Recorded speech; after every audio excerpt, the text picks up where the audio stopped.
Right. Good evening, students. நாங்கள் இன்றைக்கு economics பாடத்தில் 13 மாணவர்களுக்கான வகுப்புகளை நாங்கள் இன்றைய தினத்திலிருந்து ஆரம்பிக்கிறதுக்கு இருக்கிறோம். மாணவர்கள் இணைஞ்சிருக்கிறீங்க. இன்றைய வகுப்புல 13 மாணவர்கள் நாங்கள் ஆல்ரெடி குறிப்பிட்டது போல 12 மாணவர்களுக்கான வகுப்புகள் இடம்பெறும் பொழுது நீங்க அதுலயும் பார்ட்டிசிபேட் பண்ணலாம். அதே நேரம் உங்களுக்குன்னு தனியாக ஒவ்வொரு நாளும் அதாவது கிழமையில நாங்க சொன்னதன்படி ஒரு வாரத்துல ஒவ்வொரு பாடத்திலும் கணக்கீடாக இருக்கலாம், பொருளியலாக இருக்கலாம், வணிக கல்வி பாடமாக இருக்கலாம், கிழமைக்கு 2 வகுப்புகள் வீதம் இடம்பெறும்.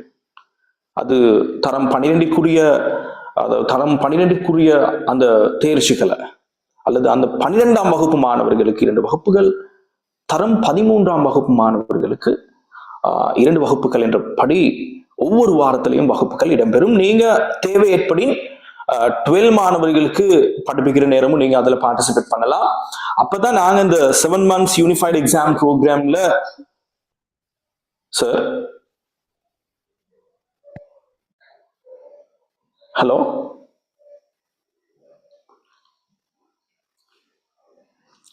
பிள்ளைகளுக்கா நீங்க வரும்போது யார் இப்ப பேசுனது சாரா?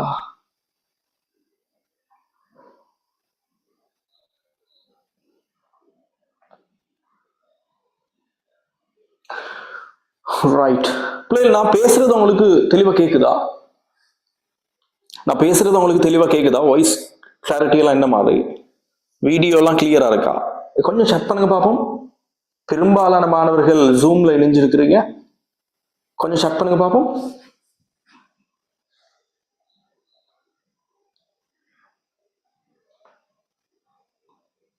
All clear, right? Shamantal. Right, okay. நாங்க பார்க்கணும். மீண்டும் ஒரு தடவை மாணவர்கள் அனைவருக்கும் அன்பான இந்நேர வணக்கம். நாங்க ஏற்கனவே குறிப்பிட்டது போல 13 மாணவர்களுக்கான முதலாவது வகுப்பு VDL ஆன்லைன் ஸ்மார்ட் காமர்ஸ் வகுப்புகளினூடாக பொருளியல் பாடத்தின் முதலாவது வகுப்பு நாங்க இன்றைய தினத்துல ஆரம்பிக்கிறதுக்கு இருக்கிறோம். தேர்ச்சி 7 பணம் வங்கி மற்றும் பொதுவிலை மட்டம் சம்பந்தமான தேர்ச்சியை நாங்க இன்றைய தினத்திலிருந்து கண்டினியூ பண்றதுக்கு இருக்கிறோம். பிள்ளைகள் நாங்க ஏற்கனவே குறிப்பிட்டது போல தரம் 12ஆம் வகுப்பிற்குரிய அந்த உரிய தேர்ச்சிகளை 12 சிலபஸ்க்குரிய தேர்ச்சிகளை நாங்க 12 மாணவர்களுக்கு படிப்பிக்கிற நேரம் உங்களுக்கு தேவையா இருந்தா நீங்க அந்த கிளாஸ்ல ஜாயின் பண்ணுங்க. ஏன்னா எங்களுக்கு வித்தின் 7 monthsல நாங்க இந்த ப்ரோக்ராமை வந்து நாங்க அப்படித்தான் டிசைன் பண்ணினோம். நீங்க அப்ப அந்த கிளாஸஸ்க்கும் ஜாயின் பண்ணலாம். எதிர் வருகின்ற திங்கட்கிழமையிலிருந்து நாங்க ஏற்கனவே குறிப்பிட்டது போல சகல வகுப்புகளும் ஜூம் அலைவரிசையினூடாக, அதாவது ஜூம் ஆப்னூடாகத்தான் நாங்க அந்த வேலை திட்டங்களை தொடர்ந்து முன்னெடுப்பதற்கு தயாராக இருக்கின்றோம். எக்காரணத்தினை கொண்டும் அந்த காணொலிகள் யூடியூப் தளத்தில் பதிவேற்றம் செய்யப்பட மாட்டாது என்பதனை நாங்கள் அறிய தருகின்றோம். ஏற்கனவே நாங்கள் குறிப்பிட்டது போல உங்களுடைய ரிவிஷனாக இருக்கலாம், பேப்பர் கிளாஸாக இருக்கலாம், அல்லது தியரி வகுப்புகளாக இருக்கலாம். இந்த 3க்கும் சேர்த்து உரிய கையேடுகளுக்குரிய கட்டணங்கள் இவை அனைத்திற்கும் உள்ளடங்கலாக ஒரு பாடத்திற்கு 2000 மட்டுமே அறவீடு செய்யப்படுகிறது. ஆகவே நீங்க அந்த கட்டணங்களை உரிய உங்களுக்கு அதற்கான தகவல்கள் அனைத்துமே உரிய பாடத்திற்குரிய வளவாளர்கள் அவங்களுடைய வங்கி கணக்கிலக்கங்கள் இதுகள், அதாவது நீங்கள் அந்த வங்கி கணக்கிலக்கத்திற்கு பணத்தினை வைப்பு செய்ததன் பின்னர் அந்த ஸ்லிப்ஸை நீங்க எந்த வாட்ஸ்அப் நம்பருக்கு நீங்க அனுப்ப வேணும் அது சம்பந்தமான சகல டீடைல்ஸும் உங்களுக்கு கமெண்ட் குரூப்ல வழங்கப்பட்டிருக்கிறது. ஏதேனும் சந்தேகங்கள் அல்லது மேலதிக விவரங்கள் உங்களுக்கு தேவைப்பட்டா நாங்க ஏற்கனவே வழங்கப்பட்ட தொலைபேசி இலக்கத்திற்கு நீங்க தொடர்பு கொள்ளலாம் அல்லது செக் பண்ணலாம். ரைட். சரி பிள்ளைகள், நாங்க அப்ப இன்றைய தினம் தேர்ச்சி 7 பணம் வங்கி மற்றும் பொதுவிலை மட்டம், இதுதான் பிள்ளைகள் சப்ஜெக்ட், அதாவது பாடம். இதுதான் பாடம். ரைட். இந்த பாடம் சம்பந்தமா இந்த கடந்த காலங்கள்ல எப்படி வினாக்கள் வருகின்றது, எப்படி உங்களுக்கு செகண்ட் பார்ட்ல கேள்விகள் வரும், இதுகள் எத்தனை புள்ளிகளுக்கான வினாக்கள் வினவப்படும், இது சம்பந்தமான ஒரு அறிமுகத்தை நான் உங்களுக்கு தாரேன். அதற்கு முதல்ல பிள்ளைகள் எனக்கு சொல்லுங்க பாப்போம், யாரெல்லாம் இணைஞ்சிருக்கிறீங்க? உங்களுக்கு ஓகேவா, கிளியரா? பிள்ளைகள் சொல்லுங்க பாப்போம், வாய்ஸ் உங்களுக்கு கேக்குதா? பிள்ளைகள் ஒரு ஆள் சட் பண்ணுங்க பாப்போம், வாய்ஸ் எல்லாம் ஓகேவா?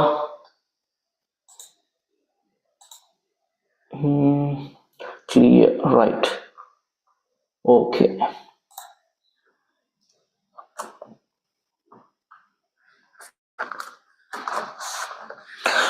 ரைட், ஓகே காய்ஸ், நாங்க அப்ப தொடங்குவோம் பிள்ளைகள்.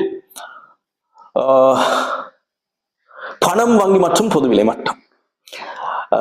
அதாவது 13 சிலபஸ்ல இருக்கிற முதலாவது பாடம். இந்த பாடம் மிக முக்கியமான ஒரு பாடம் பிள்ளைகள். பெரும்பாலும் பகுதி ஒன்றுல இந்த பாடத்துல பகுதி ஒன்றில்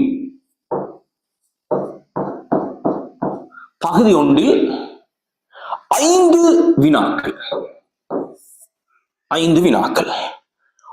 ஒரு வினாவிற்கு 2 புள்ளிகள் வீதம், மொத்தமாக 10 புள்ளிகள். அதே நேரம் பிள்ளைகள் பகுதி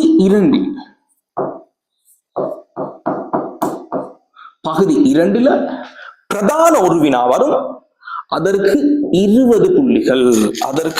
20 புள்ளி. ஆகவே பிள்ளைகள் 20 புள்ளிகள், 20 புள்ளி, ரைட். மொத்தமாக 200க்கு 30 புள்ளிகளுக்கான வினாக்கள் இந்த பாடத்திலிருந்து வினவப்படும் பிள்ளை. அதாவது 200 புள்ளிகள்ல நீங்க 30 புள்ளிகள் இந்த பாடத்திலிருந்து எடுத்துடலாம். இந்த பாடத்தை மிக தெளிவா படிச்சீங்கன்னா இருந்தா 30 புள்ளிகள் உங்களுக்கு 30 மார்க்ஸ் சிம்பிளா ஸ்கோர் பண்ணலாம். மிக இலகுவான ஒரு பாடம். நீங்க இதற்கு முதல்ல 12 சிலபஸ் எல்லாம் படிச்சும் வைத்திருக்கலாம். 13 சிலபஸ் இப்பதான் ஸ்டார்ட் பண்ணிருக்கலாம். பெரும்பாலான பாடசாலைகள் இப்பதான் 13 சிலபஸ் எக்கனாமிக்ஸ்ல ஸ்டார்ட் பண்ணிருக்கு. லேசான பாடம். அதே பிள்ளைகள் 200க்கு 30 மார்க்ஸ் எடுக்கலாம். பகுதி ஒன்றுல 5 MCQ நிச்சயமா இந்த பாடத்துல வரப்போகுது. ஆகவே இதுவரைக்கும், அதாவது இந்த பாடத்தில் ஏதேனும் சந்தேகங்களுடன் படிக்கின்ற மாணவர்கள் அல்லது இந்த பாடம் சம்பந்தமான நாலேஜ் வந்து 0 நாளும் இன்றைய தினத்திலிருந்து நீங்க படிக்கலாம். அப்போ மிக இலகுவான ஒரு பாடம். ரைட். நாங்க ஏற்கனவே சொன்னது போல எங்களோடு சேர்ந்து வளமையா சொல்றதுதான், உங்களுடைய முயற்சியுடன் கூடிய ஒரு அர்ப்பணிப்பு இருக்கும் பட்சத்தில் நீங்க அந்த அர்ப்பணிப்போட எங்களோடு சேர்ந்து நீங்க பயணிக்கும் பொழுது உங்களுடைய டார்கெட்ஸ் நிச்சயமா அந்த டார்கெட்ஸ்க்கு நீங்க போகலாம். அந்த டார்கெட்ஸ்க்கு நிச்சயமா போகலாம். எங்களுக்கு இருக்கிற நேர காலம் தாராளமா போதும், உண்மையா தாராளமா போதும். ஏன்னா எங்களுக்கு இப்ப ஓரலி, அதாவது நாங்க கெஸ் பண்றோம், உங்களுக்கு ஒரு எக்ஸாம் பெரும்பாலும் செப்டம்பர் இறுதியிலோ அல்லது அக்டோபர் முதல் வாரம் அல்லது 2வது வாரத்தில் ஆரம்பிக்கப்படலாம் என்பது எங்களுடைய அனுமானம். நாங்க பார்ப்போம் எப்படியோ நாங்க கொஞ்சம் வேகமா ரெடி ஆகும் எக்ஸாமுக்கு. ரைட். அப்ப பிள்ளைகள் இதுதான் ஆரம்ப விஷயங்கள். பகுதி ஒன்றுல 5 வினாக்கள், 5 MCQ, பல்தேர்வு வினாக்கள் 5, ஒரு வினாவிற்கு 2 புள்ளிகள் வீதம், மொத்தமாக 10 புள்ளிகள். அதே நேரம் பகுதி 2ல 20 மார்க்ஸ்க்கு நிச்சயமா ஆவண பகுதியில் ஒரு கேள்வி வரப்போகுது. ஆகவே பிள்ளைகள் 200ற்கு 30 புள்ளிகளுக்கான வினாக்கள் அங்கால வினாவப்படும். 200க்கு 30 புள்ளிகளுக்கான வினவப்படும். ரைட். பாருங்க, முதலாவது பணம். நாங்க முதலாவது பணம் என்றால் என்ன, இது சம்பந்தமான விஷயங்கள் நாங்க படிக்க போறோம். பணம்னா என்ன நீங்க ஆல்ரெடி படிச்சிருப்பீங்க. நாங்க இன்றைக்கு நிறைய விஷயங்கள் நாங்க இன்றைய தினம் கலந்துரையாட மாட்டோம். இந்த பாடம் சம்பந்தமா அதுல இருக்கிற ஆரம்ப அடிப்படை விஷயங்கள் பத்தி மட்டும் இன்றைய வகுப்புல நாங்க கலந்துரையாடுறதுக்கு இருக்கிறோம். உங்களுக்கு ஏதாவது சந்தேகங்கள் இருந்தா நீங்க எங்களுக்கு சட் மூலம் அறிவிக்கலாம்.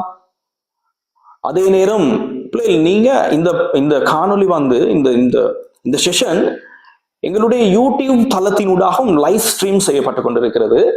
அந்த நேரம் நீங்க போயிட்டு அங்க நீங்க கமெண்ட் செக்ஷன்ல போயிட்டு கமெண்ட் பண்ணினதுக்கு பிறகு அந்த லைவ் ஸ்ட்ரீம் ஹெண்ட் ஆவினதோட அந்த நீங்க பண்ணின கமெண்ட்ஸ் எல்லாம் இல்லாம போயிடும். அப்ப எங்களுக்கு சரியான உங்களுடைய ஃபீட்பேக்ஸ் என்னன்றதை எங்களுக்கு சரியா எடுத்துக்கிற இயலாது. ஏன்னா நீங்க தார ஃபீட்பேக்ஸ்ல தான் நாங்க இன்னும் எங்களை என்ன இம்ப்ரூவ்மெண்ட் செய்து கொள்ள இருக்கு, இம்ப்ரூவ் பண்றது எங்களுக்கு எப்படி, உங்களுக்கு நாங்கள் இன்னும் என்னென்ன விஷயங்களை தர இருக்கு அப்படின்னு உங்களுடைய கருத்துக்களையும் நீங்கள் முன்வைக்கலாம். எங்களுக்கு வாட்ஸ்அப் ஊடாகவும் நீங்கள் உங்களுடைய கருத்துக்களை அனுப்பி வைக்கலாம். உங்களுடைய கட்டாயமாங்க உங்களுடைய ஃபீட்பேக்ஸ் நீங்க எங்களுக்கு தாங்க. நாங்க வளமையா சொன்னது போல எதிர்வரும் திங்கட்கிழமையிலிருந்து இந்த வகுப்புகள் ஜூம் மூலமாக மாத்திரமே இடம்பெறும். இது யூடியூப் ஊடாக லைவ் ஸ்ட்ரீம் செய்யப்பட மாட்டாது என்பதனை மாணவர்கள் அனைவரும் கவனத்தில் கொள்ளவும். ஏன்னா பெரும்பாலான மாணவர்கள் ஜூம் ஊடாக இப்ப இணைஞ்சிருக்கிறீங்க. ஆகவே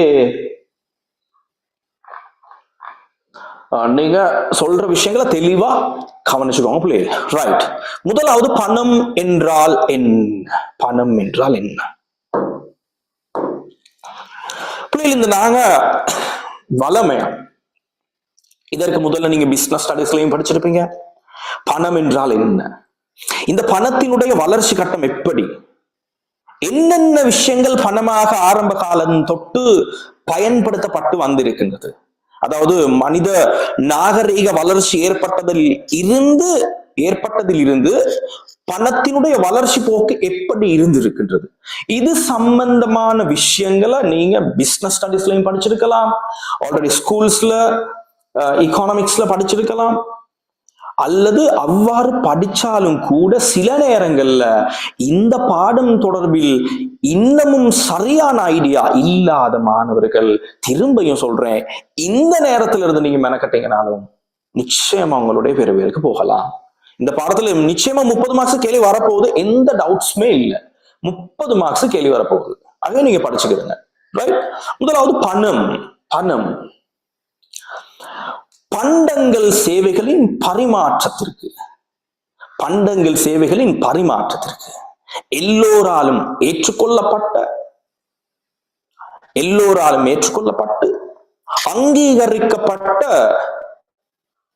அதாவது பாருங்களில் திரும்பி சொல்றேன், பண்டங்கள் சேவைகளின் பரிமாற்றத்திற்கென எல்லோராலும் ஏற்றுக்கொள்ளப்பட்டு அங்கீகரிக்கப்பட்ட ஒரு இடையீட்டு சாதனம், இடைத்தரகு ஊடகம், அதைத்தான் பிள்ளைகள் நாங்க பணம்னு சொல்லுவோம். யாதேனும் 2 தரப்பினர்கள் அல்லது யாதேனும் 2 குழுக்களுக்கு இடையில் ஏதேனும் பெறுமதி ஒன்றை, அது பண்டமாக இருக்கலாம், சேவை ஒன்றாக இருக்கலாம், அந்த பண்டங்கள் சேவைகளின் பரிமாற்றத்திற்கென எல்லோராலும் ஏற்றுக்கொள்ளப்பட்ட அங்கீகரிக்கப்பட்ட ஒரு இடையீட்டு சாதனம் அல்லது இடைத்தரகு ஊடகம் பணம் அப்படின்னு சொல்லுவோம். பணம் கொடுக்கல் வாங்கல் நடவடிக்கைக்கு ஒரு இடைத்தரகு ஊடகமாக பயன்படுத்துறோம் பணத்தை. அப்ப பணம்னு சொல்றது பிள்ளைகள் பண்டங்கள் சேவைகளினுடைய பரிமாற்றத்திற்கு எல்லோராலும் ஏற்றுக்கொள்ளப்பட்டு அங்கீகரிக்கப்பட்ட ஒரு இடையீட்டு சாதனம் பணம். பிள்ளைகள் பாருங்க,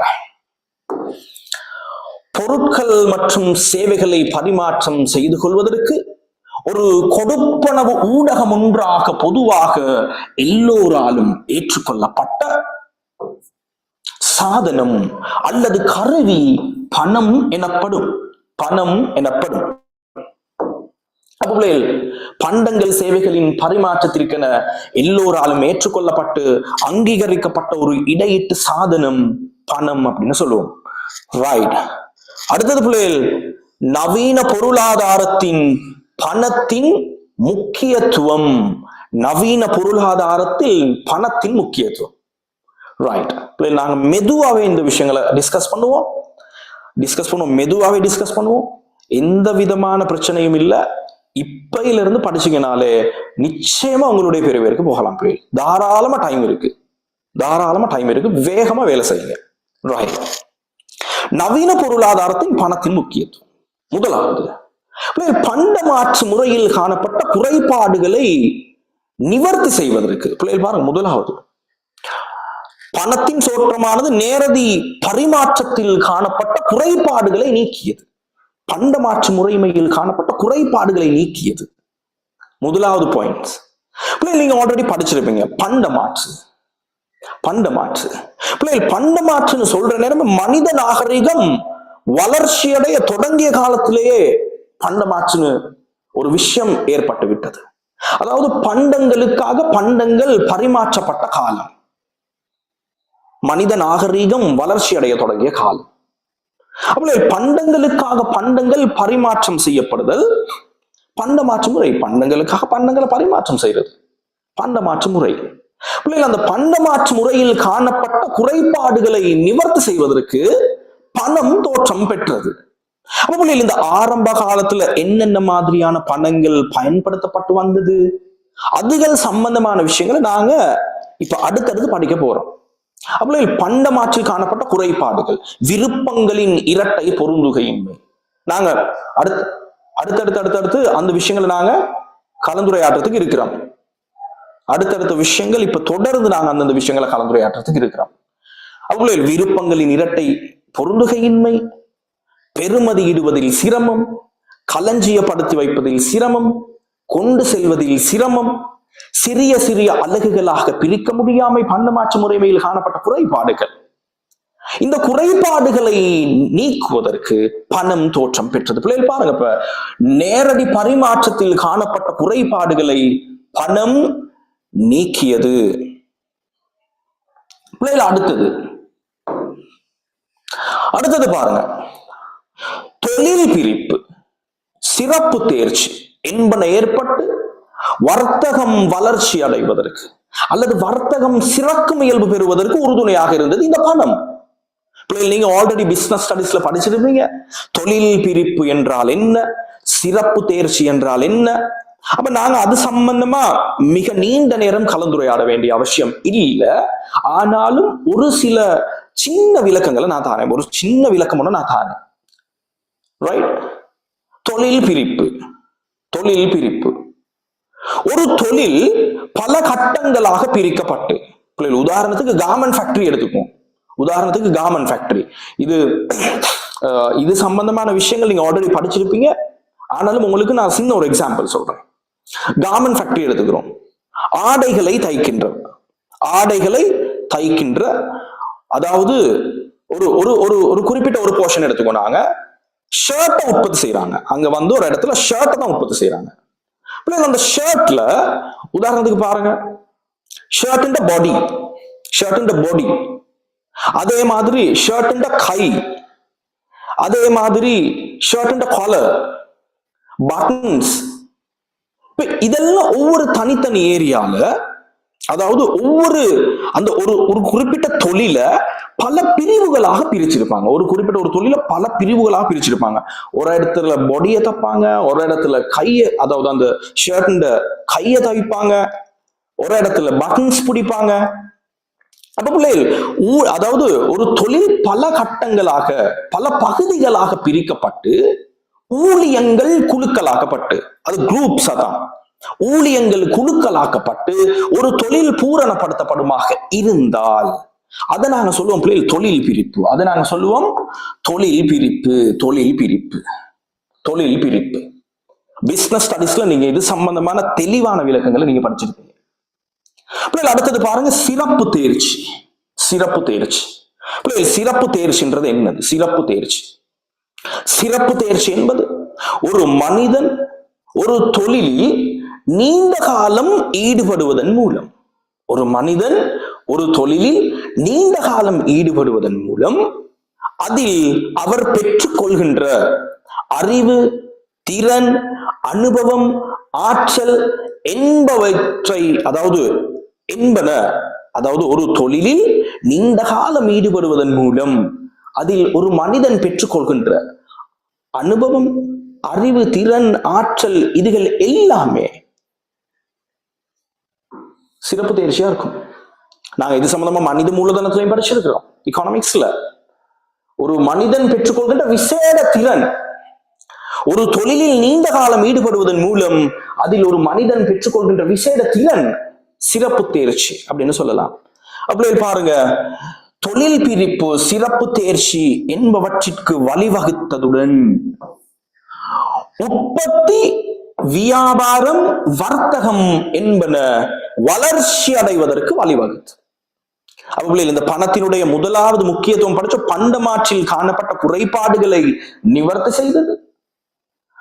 அதற்கு பிறகு தொழில் பிரிப்பு, சிறப்பு தேர்ச்சி என்பன ஏற்பட்டு வியாபாரம், வர்த்தகம், உற்பத்தி என்பன விரிவடைவதற்கு அல்லது வளர்ச்சி அடைவதற்கு பணம் முக்கியத்துவம் உடையதாக இருந்தது. அடுத்தது மூன்றாவது, பேரளவு உற்பத்திக்கு வழிவகுத்தது. உங்களுக்கு நான் 2வது பாயிண்ட்ஸ்ல சொல்லிட்டேன். தொழில் பிரிப்பு, சிறப்பு தேர்ச்சி. தொழில் பிரிப்பு அதன் ஊடாக ஒரு மனிதன் சிறப்பு தேர்ச்சி அடையும் பொழுது உற்பத்தியில் வினைதிறன் அதிகரிக்கும். உற்பத்தியில் வினைதிறன் அதிகரிக்கும்.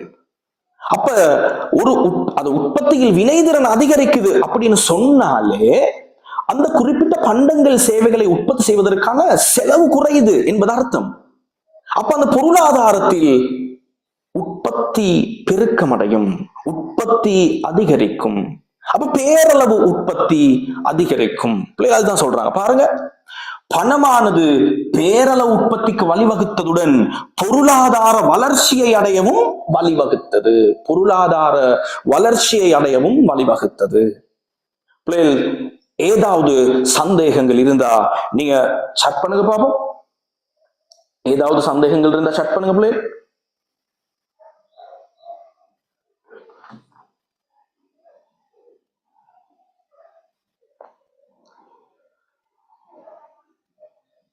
ஸ்டூடெண்ட்ஸ், ஏதாவது டவுட்ஸ் இருக்கா பிள்ளை? ரைட். அப்ப பிள்ளைகள், இதுதான் நவீன பொருளாதாரத்தின் பணத்தின் முக்கியத்துவம். நவீன பொருளாதாரத்தின் பணத்தின் முக்கியத்துவம். ரைட். பிள்ளைகள், அடுத்தது பாருங்க, நல்ல பணமொன்றின் பண்புகள். நல்ல பணமொன்றின் பண்புகள். நாங்க அடுத்த விஷயம் பிள்ளைகள் ஆர்டரா நாங்க இந்த விஷயங்களை பார்த்துக்கிட்டே வருவோம். பெரிய அளவு இன்றைக்கு நேரம் எடுத்துக்கிற பிள்ளைகள் எதிர்வரும் வகுப்புல இருந்து நாங்க தொடர்ச்சியாக எல்லா விஷயத்தையும் படிப்போம். ஒவ்வொன்றா நாங்க இன்றைக்கு இந்த விஷயங்களை பார்ப்போம். ரைட் பிள்ளைகள், முதலாவது பிள்ளைகள் பாப்போம். யாராவது ஷட் பண்ணிருக்கீங்களா?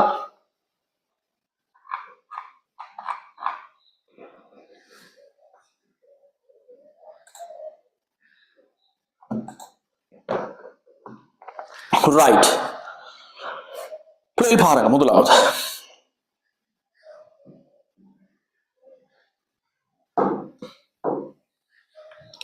பிள்ளைகள் பாருங்க, முதலாவது பண்பு பொதுவாக எல்லோராலும் ஏற்றுக்கொள்ளக்கூடிய தன்மை.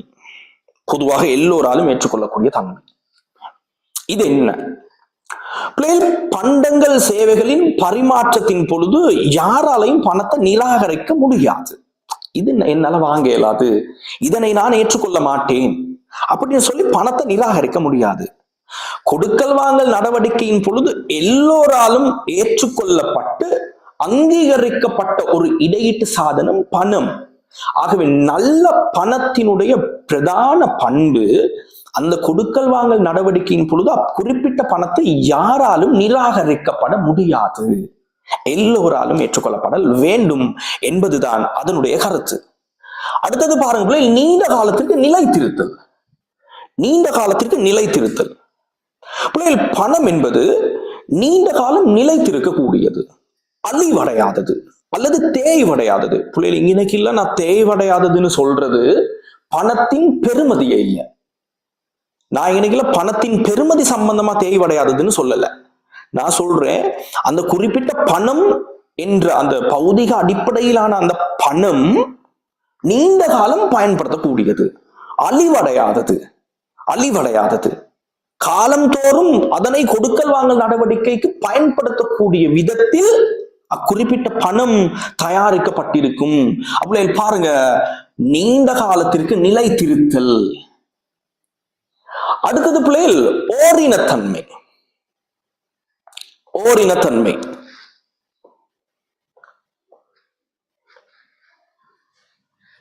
ஓரினத்தன்மை. பிள்ளைகள், இந்த ஓரினத்தன்மை அப்படின்றது என்னது? ஓரினத்தன்மை. ஓரினத்தன்மை பிள்ளைகள், அதாவது நான் உதாரணத்துக்கு சொல்றேன், ஒரு 1000 ரூபாய் தாள் நாணயம் ஒன்று இருக்கு. ஒரு 1000 ரூபாய் தாள் நாணயம். இப்ப இந்த 1000 ரூபாய் தாழ் நாணயத்தை நீங்க எடுத்து அவதானிச்சீங்கன்னா அந்த 1000 ரூபாய் தாழ் நாணயத்தில் இருக்கின்ற வாட்டர்மார்க்ஸ் அதே நேரம் செக்யூரிட்டி த்ரெட்ஸ் அதே மாதிரி மைக்ரோ லெட்டரிங்ஸ் இப்ப நீங்க அந்த பணத்தை அவதானிச்சா உங்களுக்கு தெரியும். ஒரு அந்த தாழ் நாணயத்தை எடுத்து நீங்க பாப்பீங்களா இருந்தா தெரியும். அதுல இருக்கிற வாட்டர்மார்க்ஸ், அதுல இருக்கிற செக்யூரிட்டி த்ரெட்ஸா இருக்கலாம், மைக்ரோ லெட்டரிங்ஸாக இருக்கலாம். ஒவ்வொரு 1000 ரூபாய் தாழ் நாணயத்திலும் அப்படியே தான் இருக்கும். எந்த விதமான மாற்றமும் இருக்காது. அது மாத்திரம் இல்ல, அந்த பணத்தினுடைய நிறையளவிலும் கூட மாற்றம் இருக்காது. ஒரே மாதிரியான பண்பு, அந்த பணத்தினுடைய தரத்தில் எதுவிதமான மாற்றமும் இருக்காது. யாவரும் வைத்திருக்கின்ற ஒவ்வொரு 1000 ரூபாய் தாழ் நாணயமும் ஒரே மாதிரியான தரத்தினை அல்லது ஒரே மாதிரியான பண்பினை கொண்டிருக்கும் என்பதுதான் ஓரினத்தன்மை கொண்டதாக இருத்தல் என்பதன் கருத்தாகும். ஓரினத்தன்மை கொண்டதாக இருத்தல். சரியா பிள்ளைகள்? ரைட். அப்ப நான் திரும்பியும் சொல்றேன் பிள்ளைகள், ஓரினத்தன்மை கொண்டது அப்படின்றது பணத்தினுடைய இயல்பு மாறாது. ஒவ்வொரு பணத்திலையும் அதன் தரம் மாறாது. வாட்டர்மார்க்ஸா இருக்கலாம், செக்யூரிட்டி த்ரெட்ஸாக இருக்கலாம், மைக்ரோ லெட்டரிங்ஸாக இருக்கலாம், அந்த பணத்தினுடைய நிறையளவாக இருக்கலாம். இதுகள் எப்பொழுதும் மாறாது. அதுதான் பிள்ளைகள் ஓரினத்தன்மை கொண்டதாக இருத்தல். அடுத்தது சிறு சிறு அலகுகளாக பிரிக்கக்கூடியதாக இருத்தல். ரைட். இதுவும் என்ன ரைட், பாருங்க. சிறு சிறு அலகுகளாக பிரிக்கக்கூடியதாக இருத்தல். பிள்ளைகள் உதாரணத்துக்கு உங்ககிட்ட 1000 ரூபீஸ் இருக்கு, 1000 ரூபாய் இருக்கு, 1000 ரூபாய் இருக்கு. இந்த 1000 ரூபாய் தாழ் நாணயத்தினை கொண்டு நீங்க இப்ப என்ன செய்ய போறீங்க அப்படின்னா, சின்ன சின்ன பெருமதியினை கொண்ட சிறிய பெருமதியினை கொண்ட பண்டங்கள் செய்வதை நீங்க வாங்கலாம் பிள்ளைகள். சிறு சிறு அலகுகளாக பிரிக்கலாம். 100 ரூபாவிற்கு உதாரணத்துக்கு 100 ரூபாவாக இருக்கலாம், 70 ரூபாவாக இருக்கலாம், 50 ரூபாவாக இருக்கலாம். என்ன பெருமதியிலோ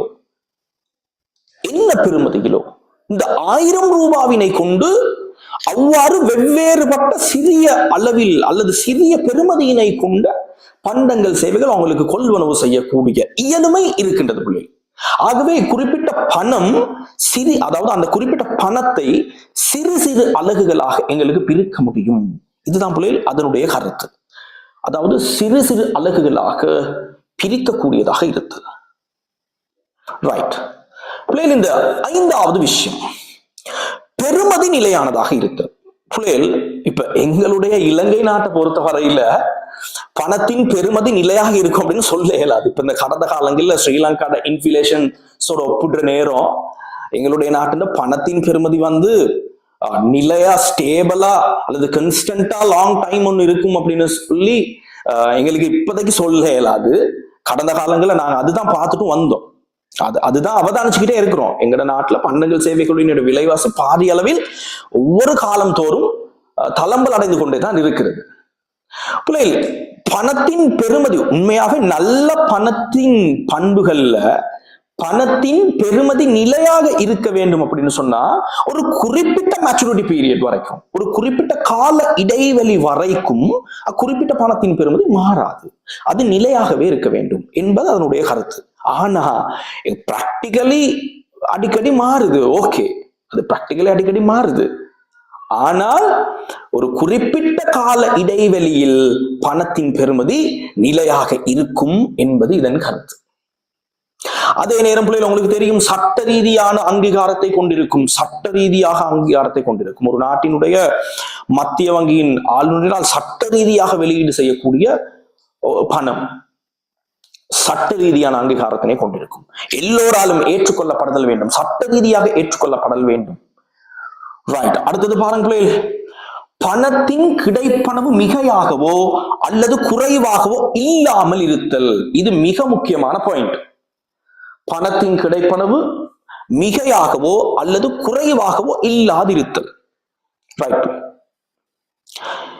பிள்ளைகள் இன்னைக்கு இல்ல, பணத்தினுடைய அளவு மிகையாக இருந்தா ஒரு பக்கம் பண்டங்கள் சேவைகளுக்கான கேள்வி அதிகரித்து, பணத்தினுடைய அளவு அதிகமாக இருந்தா பண்டங்கள் சேவைகளுக்கான கேள்வி அதிகரித்து அந்த பொருளாதாரத்தில் பணவீக்க நிலைமை ஒன்று ஏற்படலாம்.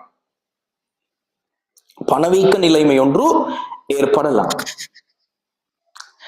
அல்லது குறைவாக இருந்தா அக்குறிப்பிட்ட பண்டங்கள் சேவைகளுக்கான கேள்வி குறையலாம். குறிப்பிட்ட பண்டங்கள் சேவைகளுக்கான கேள்வி குறையலாம்.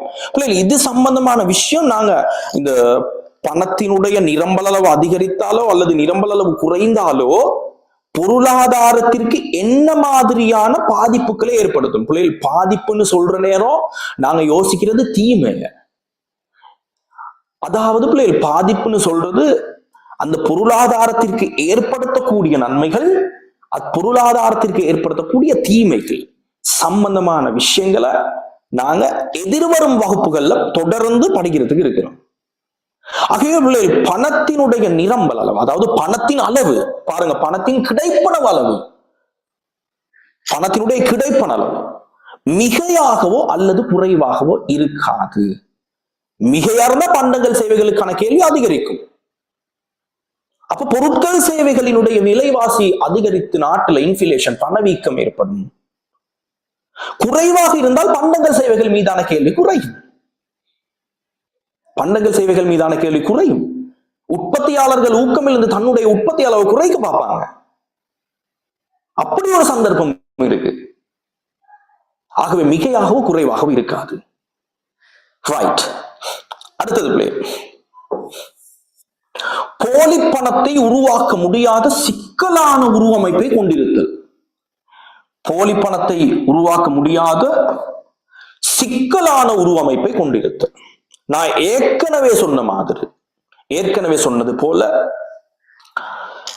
பாருங்க, வாட்டர்மார்க்ஸாக இருக்கலாம், மைக்ரோ லெட்டரிங்ஸாக இருக்கலாம், செக்யூரிட்டி த்ரெட்ஸாக இருக்கலாம், அந்த பணத்தினுடைய நிறையளவுகளாக இருக்கலாம்.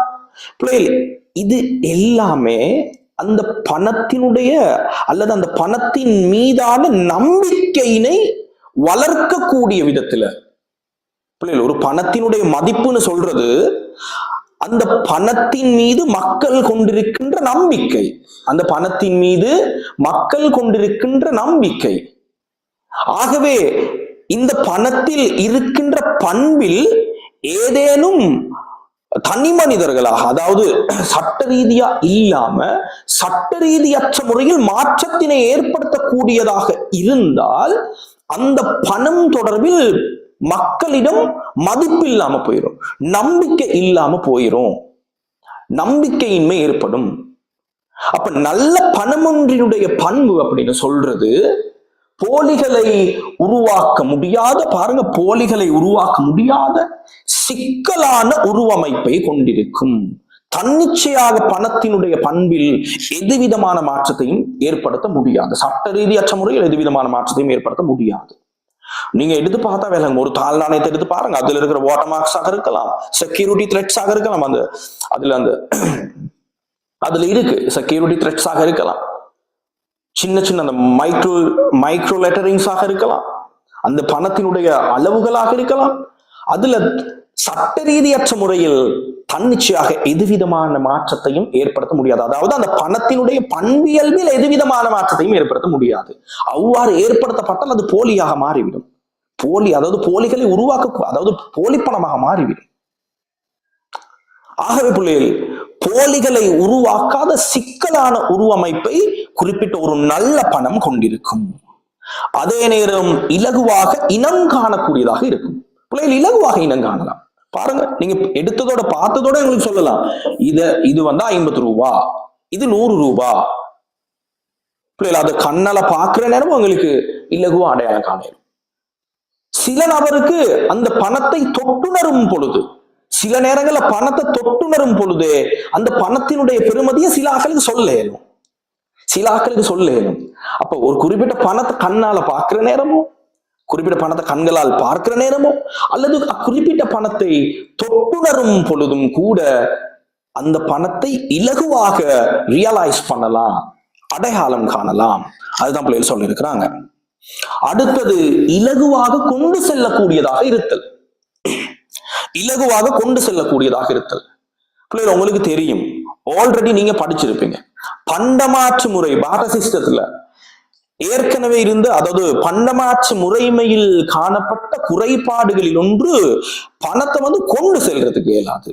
உதாரணத்துக்கு சொல்றேன், பாருங்க, பெரிய காணி ஒண்ணு நாங்க எடுக்க போறோம், எங்கேயாவது ஒரு பெரிய காணி ஒண்ணு வாங்க போறோம். இப்ப பண்டமாற்று முறைன்னு சொல்றது என்னது? பண்டங்களுக்காக பண்டங்கள் பரிமாற்றம் செய்யப்பட்ட காலப்பகுதி. பண்டம், அதாவது பண்டங்களுக்காக பண்டங்களை பரிமாற்றம் செய்தல் பண்டமாற்று முறை எனப்படும் அப்படின்னு சொல்லுவோம். இப்ப ஒரு பெரிய காணி ஒன்றை, அதாவது ஒரு ஒரு குறிப்பிட்ட ஒரு நபர் ஏ என்ற ஒரு நபர், ஏ என்ற ஒரு நபர்கிட்ட ஒரு பெரிய காணி ஒன்று இருக்கு. இந்த காணிய பி என்ற நபருக்கு கொடுத்து இவர்கிட்ட இருந்து அதிகளவிலான நெல்லை வாங்குறதுக்கு தயாரா இருக்கிறாரு.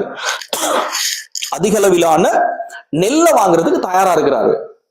பிள்ளைகள், ஒரு காணியினுடைய வேல்யூ, அந்த காணியினுடைய பெருமதி என்பது நெல்லினுடைய பெருமதி மாதிரி இருக்காதா, அதை விட அதிகளவிலான பெருமதியினை கொண்டிருக்கும். அப்போ ஆகவே ஒரு பெரிய காணியை வாங்குறதுக்கு பாரியளவிலான நெல் மூட்டைகளை அல்லது நெல் புசல்களை சுமக்க வேண்டிய நிலை ஏற்படும். ஆகவே கொண்டு செல்றது சிரமம், கொண்டு செல்ல முடியாது, கொண்டு செல்றது சிரமம். ஆகவே பிள்ளைகள், இதுதான் இலகு. அந்த இடத்துல இருந்த கொண்டு செல்வதில் சிரமம், பண்டமாற்று முறையில் காணப்பட்ட குறைபாடுகள் ஒன்றுதான் கொண்டு செல்வதில் சிரமம். அப்ப இங்க நல்ல பணத்தினுடைய பண்புகளில் ஒன்று இலகுவாக கொண்டு செல்லக்கூடியதாக இருத்தல். இலகுவாக கொண்டு செல்லக்கூடியதாக இருத்தல், இலகுவாக கொண்டு செல்லலாம். அது போன்ற ஒரு உருவமைப்பு தான் அதற்கு மாதிரியான சிறப்பியல்புகளை கொண்டுதான் ஒரு நல்ல பணம் உருவாக்கப்பட்டிருக்கிறது. ஒரு நல்ல பணம் உருவாக்கப்பட்டிருக்கிறது. ரைட்? அப்ப பிள்ளைகள், உங்களுக்கு நல்ல பணத்தினுடைய பண்புகள் நாங்க பார்த்தோம். இந்த பண்புகள்ல ஏதேனும் சந்தேகங்கள் இருந்தா பிள்ளைகள் நீங்க தாராளமா கேட்கலாம். ஏதாவது டவுட்ஸ் இருந்தா சொல்லுங்க, நீங்க செக் பண்ணுங்க. ஏதாவது டவுட்ஸ் இருந்தா பிள்ளைகள் நீங்க செக் பண்ணுங்க. பிள்ளைகள் பாருங்க, பண்டமாற்று முறை, பண்டமாற்று முறையில் காணப்பட்ட குறைபாடுகள். ரைட்? பிள்ளைகள், முதல்ல பண்டமாற்று முறை என்றால் என்ன? பண்டங்களுக்காக பண்டங்களை பரிமாற்றம் செய்தல் பண்டமாற்று முறை எனப்படும். பிள்ளைகள் பாருங்க, நேரடி பரிமாற்று முறையின் கீழ் பண்டங்களுக்கு பதிலாக பண்டங்கள் பரிமாற்றம் செய்யப்பட்ட பொருளாதார முறைமை பண்டமாற்று பொருளாதார முறைமை அப்படின்னு சொல்லுவோம். இப்போ உங்களுக்கு இந்த டிஸ்பிளேல உங்களுக்கு விளங்கும். பாருங்க, ஒரு நபர் அரிசியை கொடுத்து மீனை வாங்குறதுக்கு ஒருத்தர் ரெடியா இருக்கிறாரு. அதே நேரம் இவங்க மீனை கொடுத்து அரிசியை வாங்குறதுக்கு ரெடியா இருக்கிறாங்க. அப்ப இவங்க ரெண்டு பேருக்கு இடையில நேரடி பரிமாற்றத்தில் ஈடுபடுகின்ற இந்த இரண்டு தரப்பினருக்கும் இடையில் பரஸ்பரம் பொருத்தப்பாடுடையதாக இருக்குமாக இருந்தால் நிச்சயமா அங்க பரிமாற்றம் ஒன்று, வினைத்திறனான பரிமாற்றம் ஒன்று நடக்கும். அப்படி இல்லைன்னா அங்க வினைத்திறனான பரிமாற்றம் ஒன்று நடக்காது பிள்ளைகள். ஆகவே பண்டமாற்று முறை என்பது பண்டங்களுக்காக பண்டங்கள் பரிமாற்றம் செய்யப்படுகின்ற ஒரு விஷயத்தை நாங்க சொல்லுவோம் பண்டமாற்று முறை. ரைட்? அடுத்து பாருங்க பிள்ளைகள், இதென்ன குறைபாடுகள், இதென்ன குறைபாடுகள் நாங்க ஒவ்வொன்றா பார்ப்போம். பிள்ளைகள், எக்கானமிக்ஸ்ல இருக்கிற மிக முக்கியமான குறைபாடு, அதாவது எக்கானமிக்ஸ்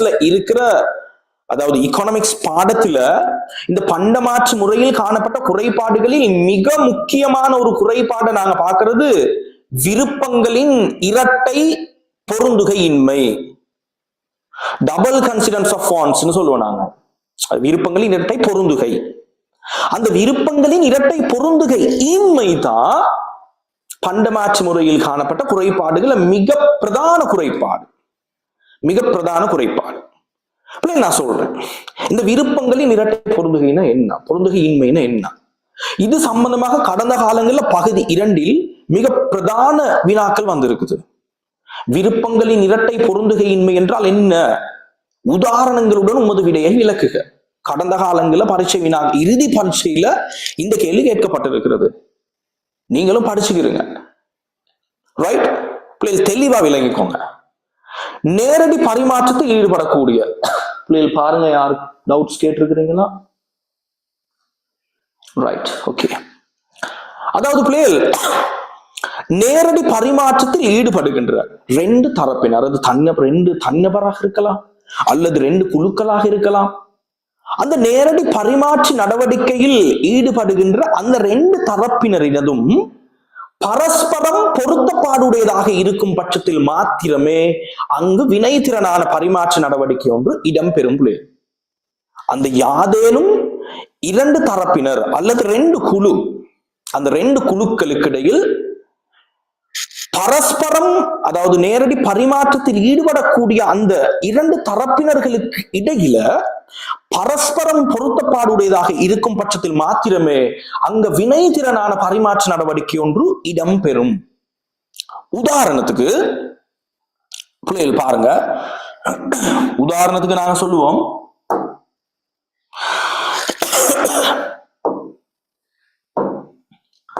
ரைட், உதாரணத்துக்கு நாங்க சொல்லுவோமே இப்படி, அதாவது ஒரு ஏ என்ற ஒரு நபர் இருக்கார். ஏ என்ற ஒரு நபர் இருக்கிறாரு. இவர் அரிசியை உற்பத்தி செய்கின்ற ஒரு நபர்.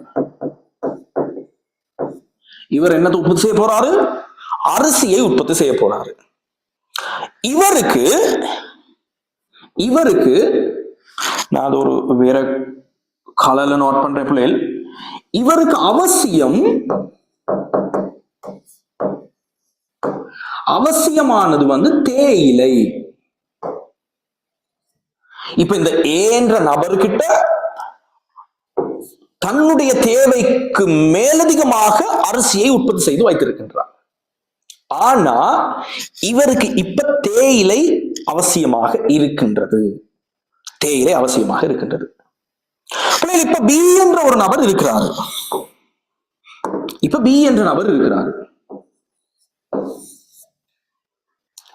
இவர் தேயிலையை உற்பத்தி செய்த ஒரு நபர்.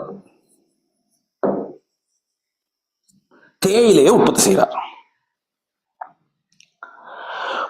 இப்ப இந்த தேயிலையை மிகையாக உற்பத்தி செய்து தன்னிடம் இருக்கின்ற மிகையான தேயிலையை ஏ என்ற நபருக்கு வழங்கி,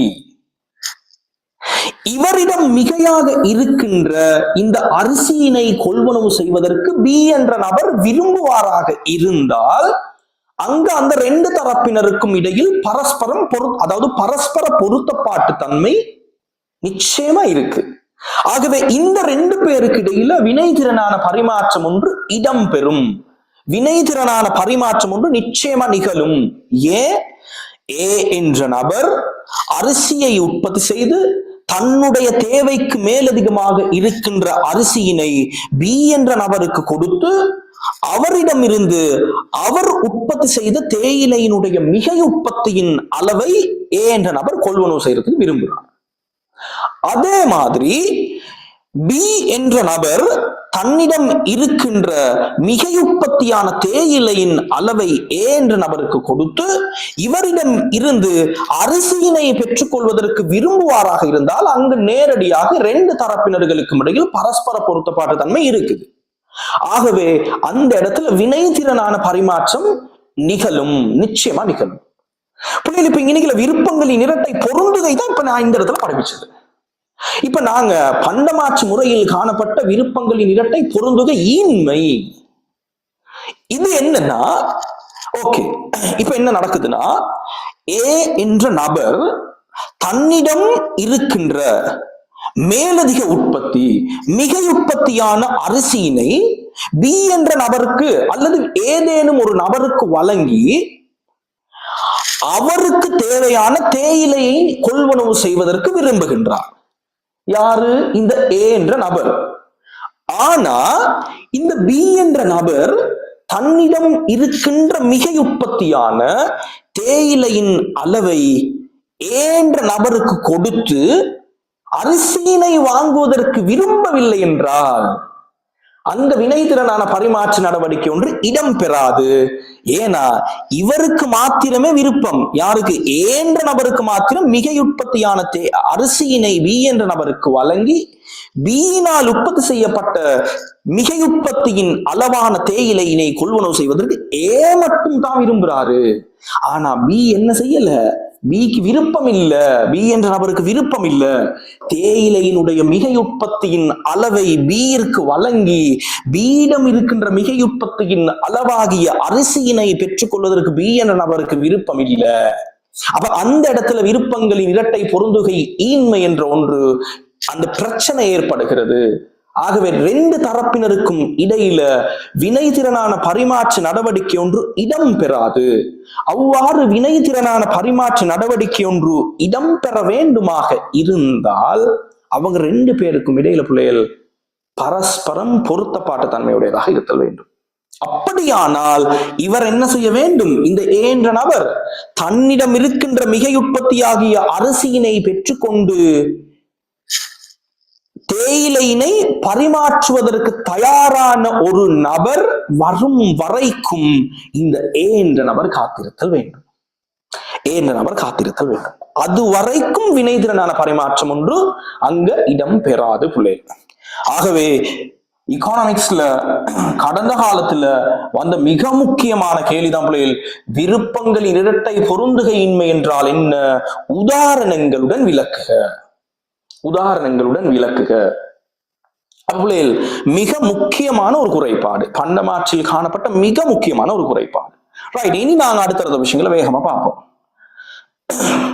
பாருங்க, சொல்றாங்க விருப்பங்களின் இரட்டை பொருந்துகை என்பது நேரடி பரிமாற்றத்தை அடிப்படையாக கொண்டு கொடுக்கல் வாங்கல்களில் ஈடுபட வேண்டும் எனில் கொடுக்கல் வாங்கல்களில் ஈடுபடும் இரு தரப்பினரது விருப்பங்கள் பரஸ்பரம் பொருத்தப்பாட்டுடையதாக அமைதல் வேண்டும்.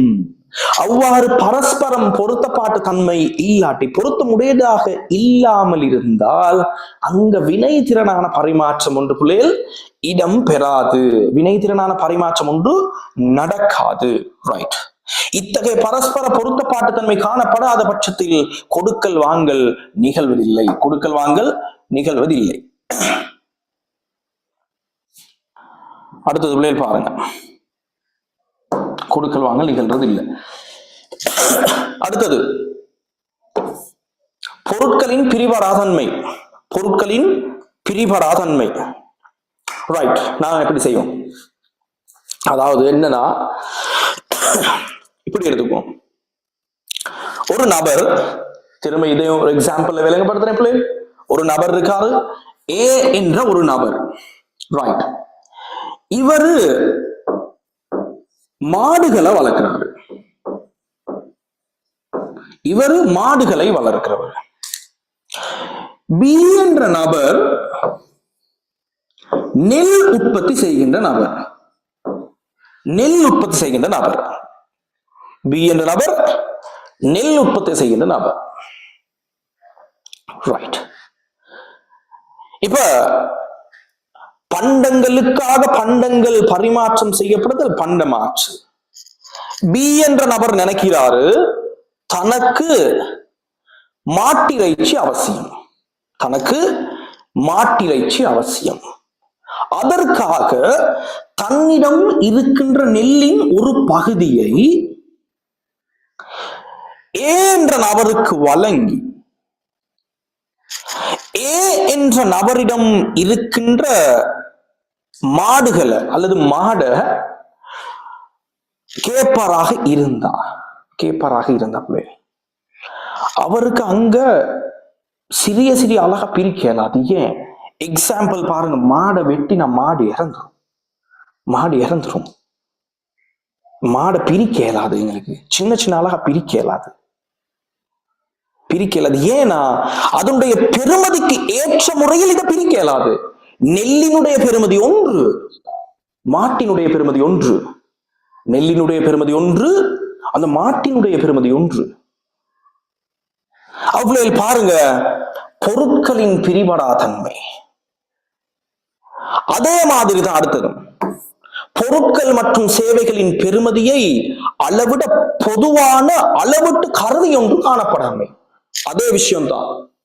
நெல்லினுடைய பெருமதி வேற, மாட்டினுடைய பெருமதி வேற. நெல்லினுடைய பெருமதி வேற, மாட்டினுடைய பெருமதி வேற. அரிசியை கொடுத்து தேயிலை வாங்குவதற்கு தயாராக இருப்பாங்களா? இருந்தா அங்க பெருமதியை சரியா சொல்ல இயலாது. எப்படி சொல்லுவது? அதாவது 1 கிலோ அரிசியினை கொடுத்து ஒரு ஆட்டை வாங்குறதுக்கு தயாரா இருக்கிறாங்க.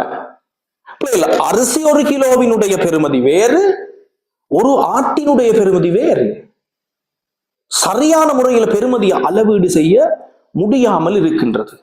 பண்டமாற்றில் காணப்பட்ட குறைபாடுகளில் ஒன்று பெருமதியிடுவதில் சிரமம். பெருமதியிடுவதில் சிரமம். அடுத்தது பாருங்க பிள்ளைகள், கொண்டு செல்வதில் சிரமம். ஆல்ரெடி நான் உங்களுக்கு படிப்பிச்சதுதான். பெரிய காணி ஒண்ணு வாங்க வேணுமா இருந்தா அந்த காணிக்கு பதிலாக அதாவது நெல் மூட்டைகளை பரிமாற்றம் செய்ய தயாராக இருந்தாலும் கூட அந்த குறிப்பிட்ட காணியை பெற்றுக்கொள்வதற்கு பாரிய அளவிலான நெல் மூட்டைகளை சுமந்து செல்ல வேண்டிய தேவை அல்லது சுமந்து செல்ல வேண்டிய நிலைக்கு தள்ளப்படுவோம். கொண்டு செல்வதில் சிரமம். கொண்டு செல்வதில் சிரமம். அடுத்தது பிள்ளைகள், சேமிக்க முடியாமை. inability to store ன்னு சொல்லுவோம் நாங்க. அதை சேமிக்க முடியாமை. சேமிக்க முடியாமை. பிள்ளைகள், சேமிச்சா சில நேரங்கள்ல பண்டங்கள் அழிவடைஞ்சிடலாம், காலாவதி ஆகிடலாம். நாங்க நல்ல பணத்தின் பண்புகள் ஒன்று படிச்சோம். என்ன ஞாபகம் இருக்குதா உங்களுக்கு? நீண்ட காலம் அல்லது நெடுவாழ்வு தன்மையுடையது. அது நாங்க எப்பொழுதும் அந்த பணம் அழிவடையாது, தேய்வடையாது. ஆனால் பண்டமாற்று முறையில் காணப்பட்ட குறைபாடுகளில் ஒன்று சேமிக்க முடியாமை. சேமிக்க முடியாமை. நாங்க அதனை சேமித்து வைப்பதற்கு முனைகின்ற பொழுது அல்லது முயற்சி செய்கின்ற பொழுது கொஞ்ச காலம் ஆகிற நேரம் அழிவடைஞ்சிடும், காலாவதி ஆகிரும் என்கிற பிரச்சனை இருக்குது. அடுத்தது பிள்ளைகள், இறுதியாக பொருளாதாரம் விருத்தி அடையாமை. லேக் ஆஃப் எக்கானமிக்ஸ் டெவலப்மெண்ட் சொல்லுவோம். இறுதியாக பொருளாதாரம் விருத்தி அடையாமை. பொருளாதாரம் விருத்தி அடைய வேண்டுமாக இருந்தால் இந்த குறைபாடுகள் எதுவுமே அங்கு இருக்கக்கூடாது. குறைபாடு இந்த மாதிரி நாங்க பேசின இத்தனை குறைபாடுகளும் இருக்கக்கூடாது. ஆகவே பண்டமாற்றில் காணப்பட்ட குறைபாடுகளை நிவர்த்தி செய்வதற்காகவே பணம் தோற்றம் பெற்றது. அதன்படிதான் பணம் என்றால் என்ன, நவீன பொருளாதாரத்தின் பணத்தின் முக்கியத்துவம் என்ன, நல்ல பணம் ஒன்றினுடைய பண்புகள் என்ன, பண்டமாற்று முறையினா என்ன, பண்டமாற்று முறைமையில் காணப்பட்ட குறைபாடுகள் என்ன, அதில் விருப்பங்களின் இரட்டை பொருந்துகை என்றால் என்ன, பொருந்துகை ஈன்மை என்றால் என்ன, இது சம்பந்தமான விஷயங்களை பிள்ளைகள் நாங்க இன்றைய தினம் கலந்துரையாடினோம். ஆகவே பிள்ளைகள் மேலதிக விஷயங்களை நாங்க எதிர்வரும் காலத்துல இன்னும் நேரங்களை அதிகரித்து வகுப்புகளை நடாத்துறதுக்கு தீர்மானிச்சிருக்கிறோம். ஓகே, இன்றைய தினம் ஏதாவது இந்த பாடம் தொடர்பில் ஏதேனும் சந்தேகம் இருந்தா நீங்க நேரடியாக எங்களுக்கு சட் மூலம் அறிவிக்கலாம். கமெண்ட் செக்ஷன்ல போயிட்டு கமெண்ட் பண்ணலாம். பிள்ளைகள் உங்களுடைய ஃபீட்பேக்ஸை நிச்சயமா எங்களுக்கு தாங்க. அப்பதான் எங்ககிட்ட இருக்கிற குறை நிறைகளை நாங்கள் அவதானித்து இன்னும் செழுமைப்படுத்தி கொண்டு எதிர்காலத்துல எங்களுடைய வேலைகளை தொடர்ச்சியாக செய்யறதுக்கு எங்களுக்கு லேசாக இருக்கும். பிள்ளைகள் லேசாக இருக்கும். நாளை எதுவித வகுப்புகளும் இடம்பெறாது. நாளை ஞாயிற்றுக்கிழமை 15ஆம் தேதி ஞாயிற்றுக்கிழமை எதுவிதமான வகுப்புகளும் நாளைய தினம் இடம்பெறாது. வகுப்புகள் தொடர்பிலான மேலதிக நேர அட்டவணை அல்லது மேலதிக நேர விவரங்கள் எங்களுடைய கமெண்ட் குரூப்ல உங்களுக்கு பதிவிடப்படும். ஆகவே நாங்கள் குறிப்பிட்டது போல எதிர்வரும் 16ஆம் தேதியிலிருந்து ஜூம் மூலமாக மாத்திரமே வகுப்புகள் இடம்பெறும். ஆகவே அந்த ஒவ்வொரு பாடத்திற்குமான கட்டண விவரங்கள், வங்கி கணக்கிலக்கங்கள் சம்பந்தமான விவரங்கள், தொலைபேசி இலக்கங்கள் உங்களுக்கு டீட்டெயிலா வாட்ஸ்அப் குரூப்ல எங்களுடைய கமெண்ட் குரூப்ல பதிவீடு செய்யப்பட்டிருக்கிறது, பதிவிடப்பட்டிருக்கின்றது. ஆகவே அதனை அவதானித்து அந்த உரிய தினங்களுக்குள் பேமெண்ட் செய்யற ஸ்டூடெண்ட்ஸ்க்கு நாங்க தொடர்ந்து வகுப்புகளை நடத்துறதுக்கு தீர்மானித்திருக்கின்றோம். ஆகவே பிள்ளைகள் இணைந்து கொண்ட அனைத்து மாணவர்களுக்கும் நன்றி.